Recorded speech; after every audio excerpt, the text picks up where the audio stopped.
Rahman Rahim. Alhamdulillah, wa salatu wa salam ala Rasulillah. Aujourd'hui, 11 novembre, l'anniversaire de l'amnistie qui a mis fin à la Grande Guerre, la Première Guerre mondiale. Cette atrocité qui a fait beaucoup de victimes. Alors, le monde commémore cette journée de 11 novembre. Alors, cette stratégie qui a stoppé, qui a arrêté un instant la pendule de l'humanité. Je saisis l'occasion pour appeler à la paix dans le monde entier. La guerre est finie entre la France et l'Allemagne, mais il faut que ça englobe la globe terrestre, pour qu'au Moyen-Orient, en Afrique, partout, on signe des amnisties ainsi pour mettre fin à l'effusion de sang qui ne fait que gangréner la société humaine. Aujourd'hui, c'est l'amnistie.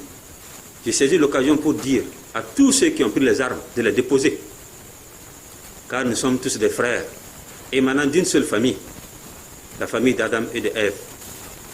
Ya ayyuhan nas, inna khalaqnakum min dhakarin wa untha, wa ja'alnakum shu'uban wa qaba'ila lita'arafu, inna akramakum indallahi atqakum. Nous assistons à des scènes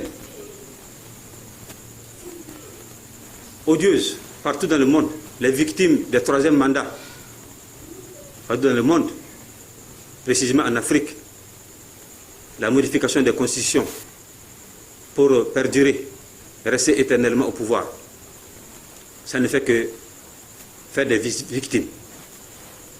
Que l'homme se repente, qu'un jour il va rendre compte devant son Seigneur. Le chrétien, le juif, le musulman croient au jour dernier, savent effectivement qu'un jour il faut rendre compte. Toute âme qui a été tuée injustement va t'interpeller le jour de la résurrection. En Irak actuellement, des manifestations pacifiques ont été réprimées violemment, alors qui a laissé 319 morts selon les dernières estimations. En Syrie, en Somalie, au Soudan, en Afghanistan, ici dans le Sahel, partout dans le monde, politiquement, sécuritairement, ça ne va pas.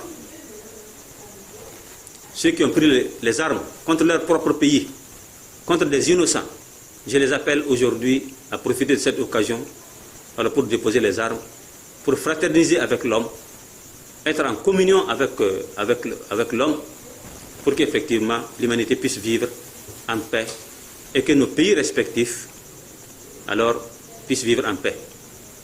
Alors j'interpelle ceux qui ont pris les armes contre nous, dans le Sahel plus précisément, qui cherchent à déstabiliser les pays, qui cherchent à donner plus de pouvoir à l'extérieur.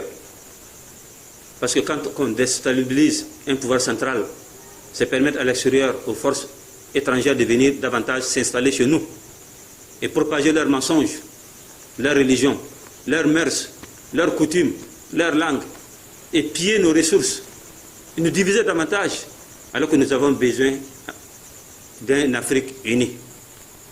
D'une Afrique, alors unie, unifiée, alors pour faire face aux grands défis alors, du XXIe siècle. Alors donc, c'est un cri de cœur.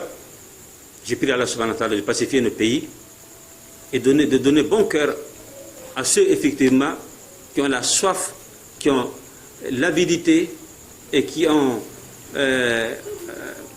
été flattés par Satan alors pour se tourner contre leurs propres frères.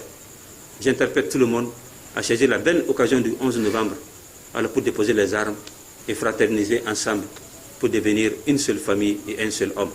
Barakallahu fikum wa salamu alaykum wa rahmatullahi wa barakatuh.